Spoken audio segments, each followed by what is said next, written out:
As many of you can imagine, one of the things that I have to start my morning with is looking through a bunch of different clips from the day before's, and specifically the night before's, media coverage, right? What is Fox News doing and saying? What is the different right-wing outlets saying? What is mainstream media talking about?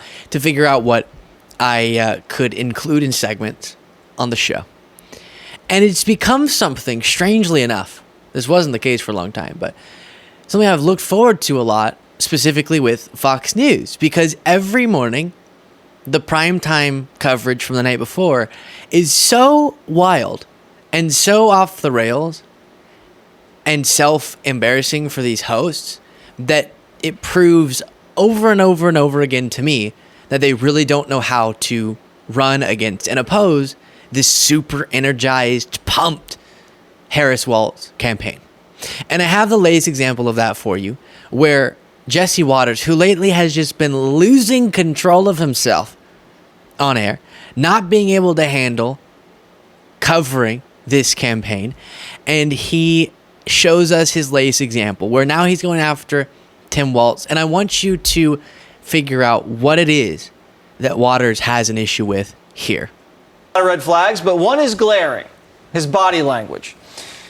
Twitchy Tim on stage. He's saying twitchy Tim. I know it cut out. Twitchy Tim is what he's saying. Waving profusely in a very unsettling manner. Very unsettling. Men should not move this way. It's not the way we move. And the handshake is probably the most telling.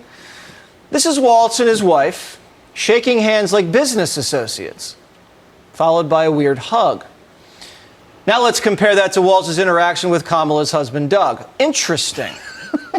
What's going on here? Wow. Yeah, Jesse, you know. Oh, wow.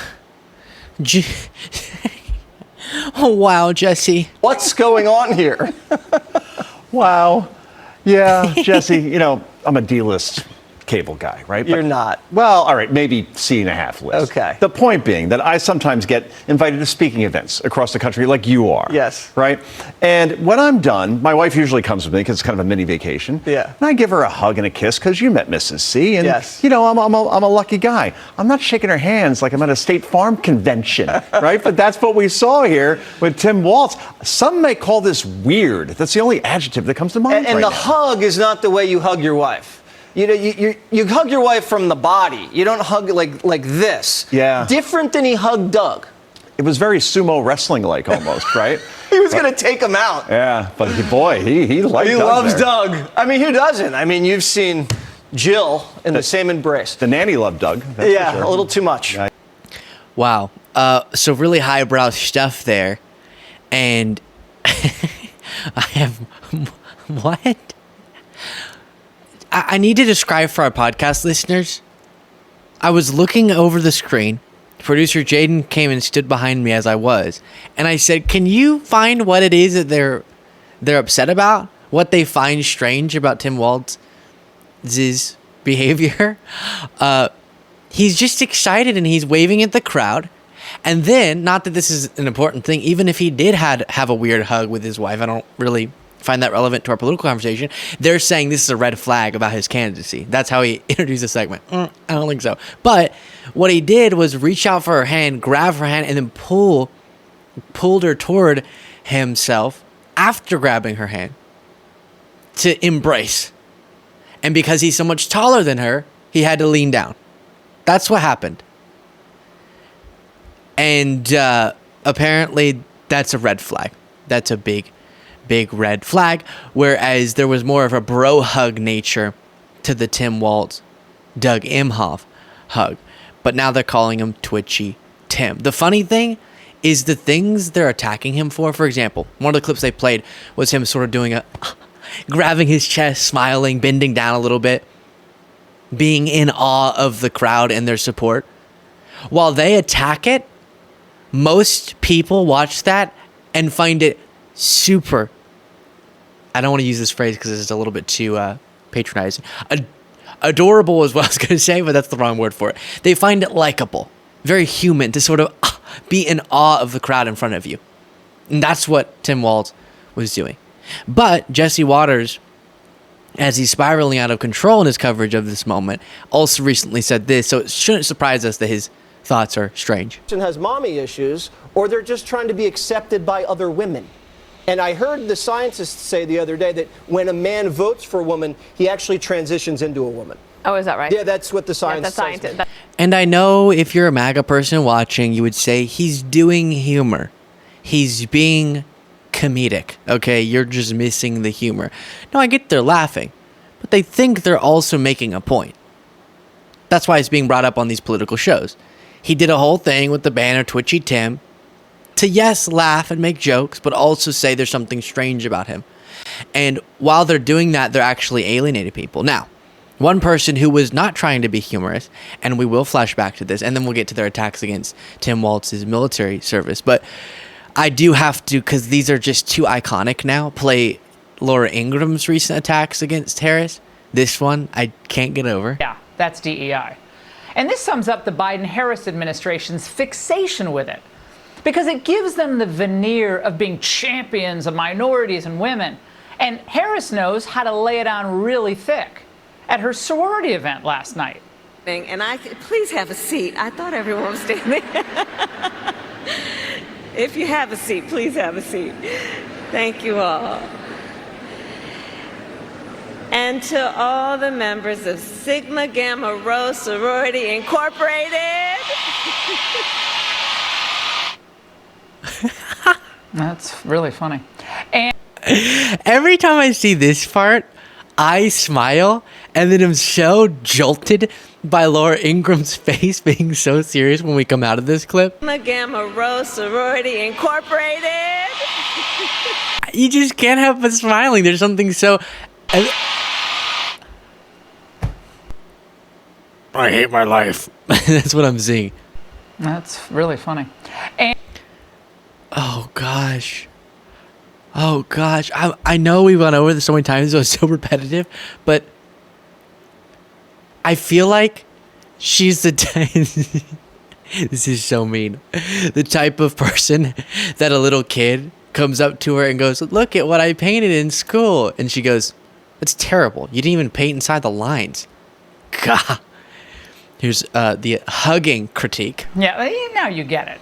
It's better for her to stay in her sweet spot as the hugger in chief.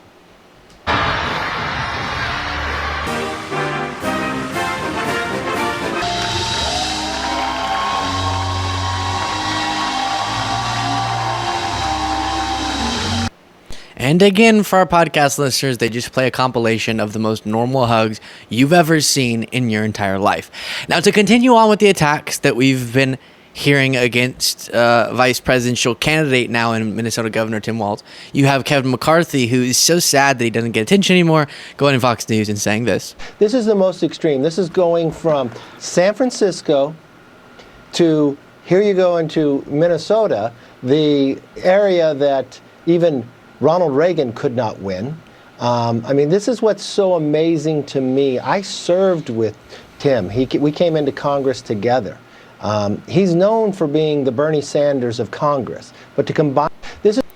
So he says he's the Bernie Sanders of Congress, and Adam Kinzinger responded, who was also in Congress with them, saying, what an absolute, complete, shameless, insane lie. No one ever, and I mean ever, said that. McCarthy had no shame. And one of the reasons people probably wouldn't say that is because, as you can see illustrated here, Tim Walz was one of the most centrist members of Congress while he was there. And listen, he has actually become more progressive, it seems. At least his record has been pretty progressive in Minnesota as governor. But the things that he's gotten done are not controversial to most people, the list of which we've gone through before, and Republicans are really struggling, to attack him on giving food to children, for example, in schools. Then you have this as well. So sorry, you know what? Just because he's an old bald white guy, that doesn't offer any comfort to me. John Wayne Gacy, pick him as a babysitter because he doesn't look like a hippie. Yep. That's the logic you're using. No, it's not. one of the reasons that I've heard cited, actually, every time I've heard someone who's a Democrat supporting Harris's campaign, every time they say they're excited about Tim Walz as her selection, they start citing his policy achievements in Minnesota. Clearly, we're not defining our support for him around his identity. But the fact that you think that's what's going on is troubling. Then we get to a big line of attack, and I'm sure many of you have been hearing this. Oh, the MAGA is going after Tim Walz, saying he lied about his military service. They're wrong. They're just wrong. And it's pretty distressing to hear these sorts of attacks. We'll go through the facts in a second here, but it started, it seems, with J.D. Vance saying this. Well, I wonder, Tim Walz, when were you ever in war? What was this weapon that you carried into war, given that you abandoned your unit right before they went to Iraq, and he has not spent a day in a combat zone? What bothers me about Tim Walz is the stolen valor garbage. Do not pretend to be something that you're not. And if he wants to criticize me for getting an Ivy League education, I'm proud of the fact that my mamaw supported me, that I was able to make something of myself. I'd be ashamed if I was him and I lied about my military service like he did. By the way, I have nothing against his mamaw. Truly, okay? I know y'all assumed I had beef with Vance's mamaw. I don't, okay? I'm on good terms with Mamaw Vance, but no, I don't know her, but just it reminds me when I hear Mamaw, because he has told some stories about her, it reminds me of his story about her. Someone was swerving a lot on the road, and she just took out a gun and clinked it on the window. Wow, Mamaw. Alexander Vindman responded to that clip saying, Vance, and he's going to go after Vance a little bit, or at least give context for Vance. I don't care to say, oh, Vance didn't serve in a dangerous enough situation. I'm so grateful that anyone, even with horrible political views, would be willing to dedicate time and effort and to risk themselves in any way for a country. I'm so appreciative of that. Alexander Vindman here is pointing to the strangeness of him attacking Walz over this, saying Vance enlisted and served 4 years, including 6 months in Iraq in 2005 as a reporter with a public affairs section of a Marine aircraft wing. Walz served 24 years, earning 8 promotions and ending as a command sergeant major, the highest NCO position. I don't think J.D. Vance wants to compare records, but if he insists, exactly, so that's the point. He's trying to make an issue with Walz's record, so it's interesting that is the comparison. But regardless, I'm grateful to both of them for that time. And then you have weird MAGA accounts saying stuff like unearthed interview from 2007 shows Tim Walz lying about his military record. Quote, I spent, and this is the quote they say is proof of the lie from this interview. And it's like a 23-minute interview. I spent 24 years in the National Guard, some of that full time. I was an artilleryman. I deployed in support of Operation Enduring Freedom. They're saying that's a lie. It's not a lie. It's just not. It's just not. And actually, Ross Story reported on this, saying veterans groups hit back at J.D. Vance for claiming Tim Walz had stolen valor. So veterans coming to the defense of Walz here, saying, quote, Tim submitted his retirement request to the U.S. Army National Guard months prior to the notification of his unit's deployment. His unit was fully sourced, staffed, and his request was approved. He retired in May of 2005. So there's 2 parts of this attack, and I'll show you Ron Filipkowski nicely giving a response to this. But the first part of it is that Walz abandoned his unit right when he found out they were going to be deployed to Iraq. Contrary to that narrative, the facts actually reveal that he was planning and then submitting this request and deciding to retire before he knew that they were going to be deployed to Iraq, and this is after 24 years of service. Really? You're going to get on to somebody for retiring after 24 years in the military? And then this person mentioned the Operation Enduring Freedom. He was deployed in support of that, I think specifically to some place in Europe. The second part of the argument is that because of where he was deployed and what he was doing while there, a statement he's made in the past about carrying weapons of war isn't accurate. We'll address that in a second. But first, here's Ron Filipkowski breaking this down. On is the fact that he didn't deploy to Iraq. So here's what happened. This is the facts. He's coming up on his 25 years and he's going to retire. He's got a full-time job. He's got a family. He's got kids. He's done 25 years in the reserves. So when you get about a year out from the end of your contract, that's when the career planners in the military start contacting you, and they want to know what your future plans are. What are you going to do? They want a commitment from you to either sign up for 4 more years, 6 more years, or are you going to get out? And Walz told him a year out, I'm getting out when I get to my 25. I'm done. And they said, okay. Then several months later, his unit is told you are going to deploy to Iraq next year.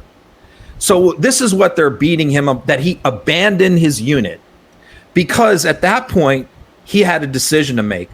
Okay, I'm going to change my mind and stay in past 25 years, which was not my plan, to go to Iraq and leave my family, or I'm just going to get out when I did my time. I went through this is why it's personal for me. I went through this exact same thing with the first Gulf War. I did my time in the Marines. I got out 3 months. Yeah, and he goes through his story there. We'll proceed for the sake of time. But again, they're just lying. It's not stolen valor to say that about someone who is in Nebraska and the Minnesota National Guards for 24 years and served the country, and you're disparaging him because after 24 years he decided to retire and didn't go to Iraq is crazy. It's crazy. I have been truly stunned and overwhelmed with gratitude every day, seeing how many people lately are watching the show and subscribing to the show. New people joining the community. It's incredible. If you haven't yet clicked that subscribe button, I would greatly appreciate it. Back to the video. And then here's the clip that they're saying is proof of him lying about his time in service. Hope woke up like many of you did 5 weeks ago and said, Dad, you're the only person I know who's in elected office. You need to stop what's happening with this. I'll take my kick in the butt for the NRA. I spent 25 years in the Army and I hunt. And I gave the money back, and I'll tell you what I have been doing. I've been voting for common sense legislation that protects the Second Amendment, but we can do background checks. We can do CDC research. We can make sure we don't have reciprocal carry among states, and we can make sure that those weapons of war that I carried in war is the only place where those weapons are at. Right. So if that's what they have to say he's misrepresenting his record, shameful what they're doing around that. Again, full debunking of the idea that he abandoned his unit.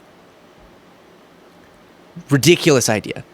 And then they're saying because he wasn't, I guess how it's properly defined as an active combat zone, sort of an active war zone, because he wasn't in that, he misrepresented himself by saying that we shouldn't have the type of weapons that he used in the military out on the street.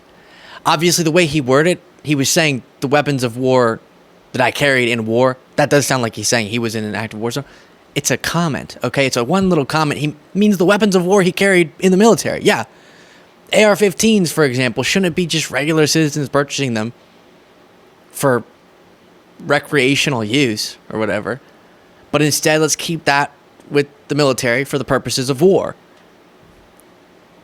And then the way he worded it in this one instance sounded like he was saying he was in that sort of war scenario, but to use that for all the attacks they've been levying is shockingly dishonest. And I think the underlying point he's making is so important. He, as a member of the military, when he was in the military, used weapons, trained with weapons, etc., that should stay and be limited to those scenarios and not just regular citizens, because they're for war. They're an in-war situation, even if you're just preparing for war or stationed in the case of war. And then one other point that needs to be made on this, Jessica Tarlov said this. He served for 24 years. Honorably, then he stopped to run for Congress on a platform of ending the war. And I don't think that anyone, especially with Donald Trump at the top of the ticket, did he dodge the draft 4 or 5 times? Bone Spurs, Captain Bone Spurs? What say you, Joe? Yeah, you want to talk about this subject? Let's talk about it. Your guy dodged the draft. Your guy disparaged veterans. And your guy said that STDs, or avoiding STDs, as I'm trying to find this clip, were his Vietnam. Had him say to a woman, hey, listen, you got to go to my personal doctor and I'm going to have you checked out. Is that a tough thing to say to a woman, or you just got the balls to say it? You know, I tell you, it's amazing. I can't even believe it. I've been so lucky, right, in terms of that whole world. You've never gotten a social disease. It is a dangerous world out there. It's It is. scary. It's like Vietnam, sort of like, the Vietnam era. It is your personal Vietnam, isn't it? It is my personal It is. You've said that Vietnam. many I feel times. like a great and very brave soldier. A lot of Yeah. So if you have an issue with someone's record or lack thereof with service, maybe you should start with your guy. But there it is. Let me know what you thought of that in the comments. If you want to get extra content daily, you can do so by clicking the join button below.